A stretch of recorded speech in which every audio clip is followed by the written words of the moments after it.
How many pieces of equipment is one piece of equipment in the NRL22? This week on Mail Call Mondays.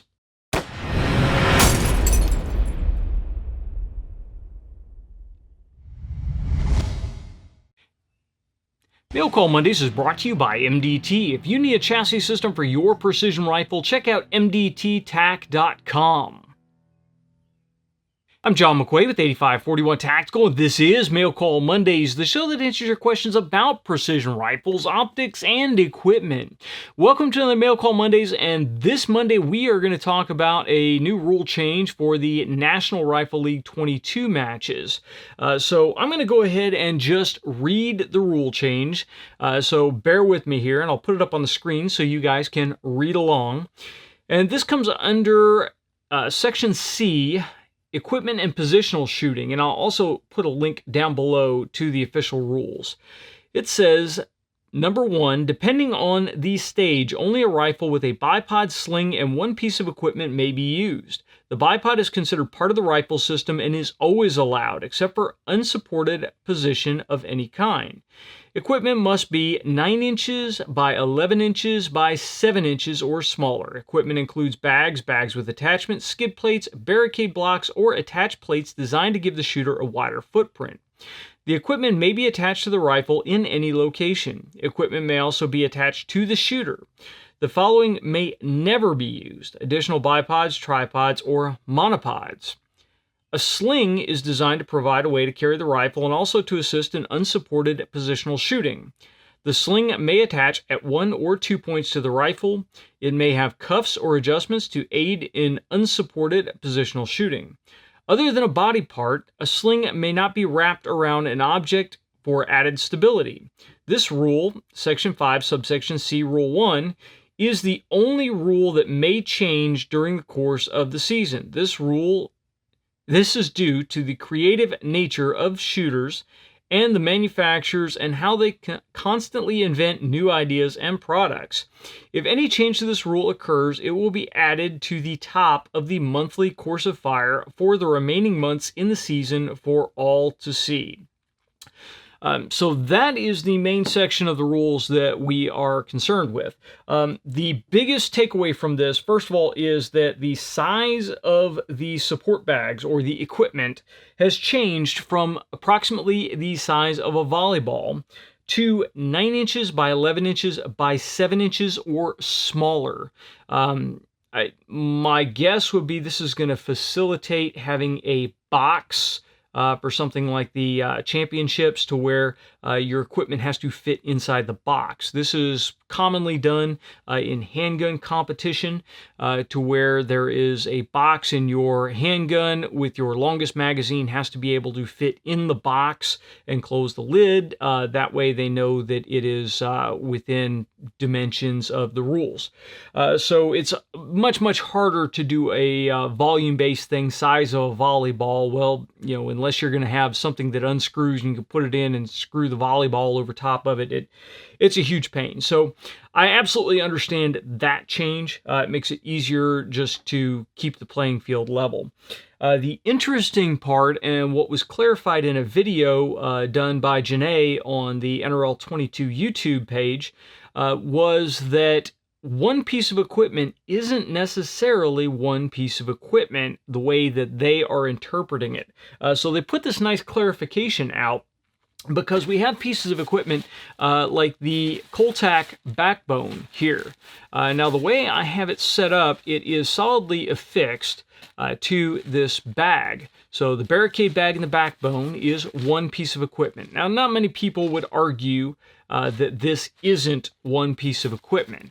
And for the rules, I can attach it to the rifle, which this was a huge piece of contention, is that if Archer rails, like the one that I have on here, were going to be allowed. Now, with the MDT ACC chassis that I have here, the rail is an integral part of the forend. I can't remove it. I can't add it.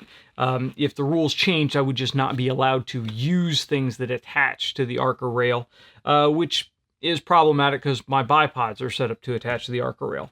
But under the current rules, I can go ahead and attach this and leave it on there. It's good to go. Or, I can shoot one position with it attached, and I can jettison it and then shoot the rest of the positions without it attached, if that is what I feel is necessary.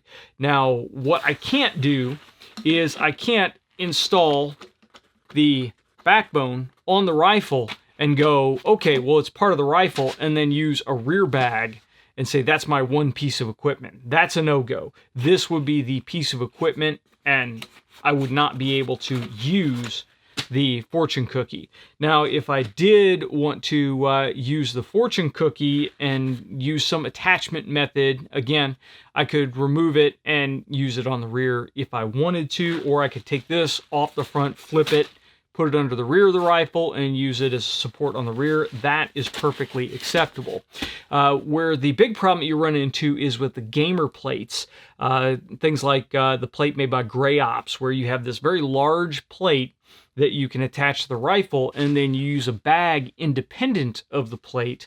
Because if we use something like the Wee Bad Fortune Cookie here, if I set it sideways here, I have a really big flat footprint now. And in conjunction with a gamer plate, I can get a really nice solid flat shooting platform.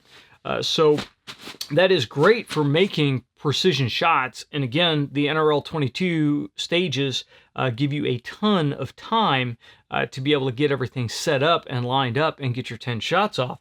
So that is a great deal. Now, that is where things get kind of cloudy because the gamer plate, when used in conjunction with a bag, NRL22 is now calling that one piece of equipment. As long as those two are in contact with each other, that is one piece of equipment. So it will be like the backbone here without the straps holding it together. The backbone is one piece, the bag is a separate piece, but they are being used together as one piece. So as long as the backbone and the bag are together as one piece, then they are considered one piece.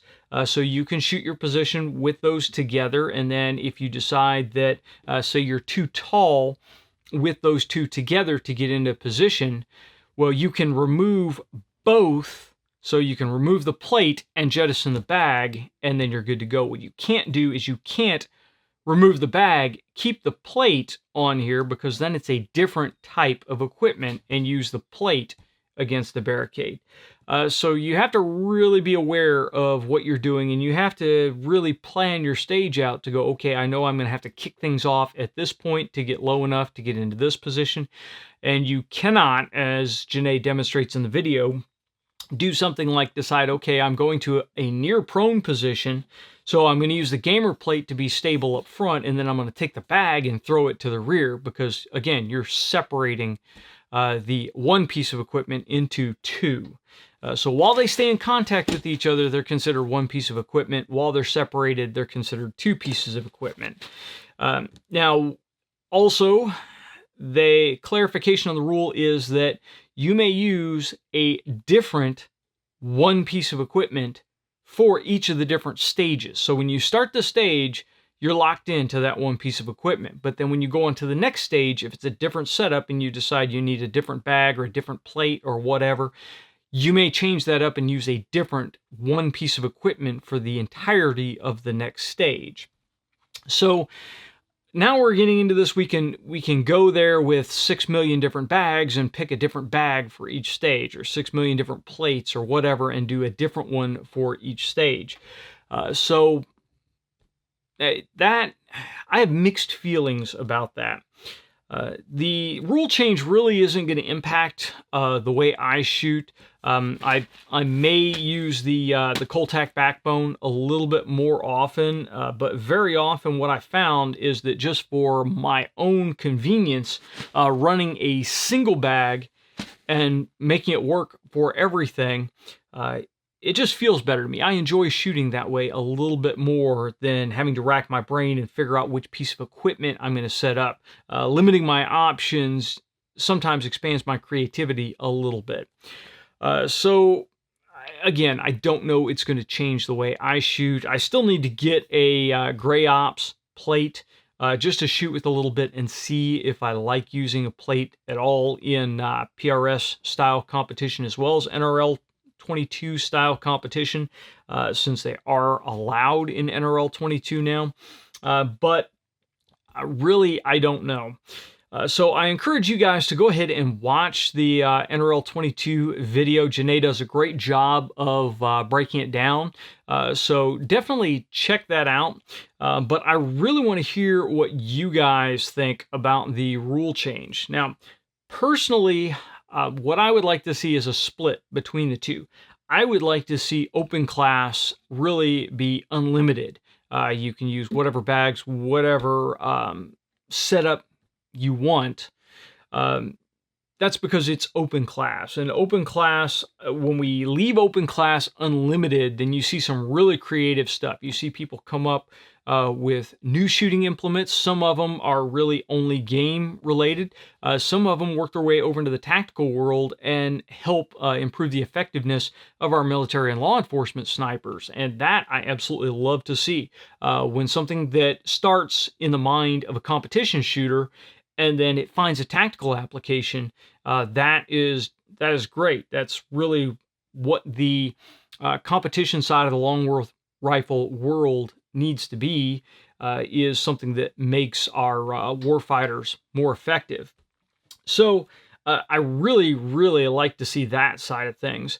But then the flip side of me is I do not want this to become a match where we can't get new shooters into it because they're intimidated with the amount of equipment that they think they need to be competitive. Now, remember, I said think they need, because you don't really need to roll into an NRL22 match with $2,000 worth of support gear to be competitive. I would like to see base class limited to a single bag for the entire match. So if you come into it with a wee bad mini fortune cookie or a pint-sized game changer or a solo sack, one of those bags, that is the bag that you run for the entire match. You can choose to not use it, but if you use a support bag, that needs to be the one that you use. And that will force base class shooters to be creative. But it will also prevent them from thinking that they need a ton of gear. So again, you can go into it with that base class, less expensive rifle, less expensive optic, and less expensive support gear, and still be evenly matched as far as equipment versus your competitors. Now, base class, again, I've always looked at base class as it should not be a place that a guy shoots 6 seasons in base class. You need to shoot base class to see if this is what you want to do, to get your feet wet with it as a young shooter, and then move out of base class into open class and compete against the big dogs. But again, that is just my opinion. I really want to hear what you guys think about it. So please, drop a comment in the comment section down below or send it to us on Facebook or Twitter. That's going to do it for this Mail Call Mondays. I'm going to end this before I start rambling on because really, I think all of the guys over at NRL22 and girls are doing an excellent job of keeping this thing going. The only reason you haven't seen more NRL22 coverage over the last month or two is just because we had to put our local matches on hold, and organized matches across the country kind of got put on pause. So we're getting ready to pick things back up.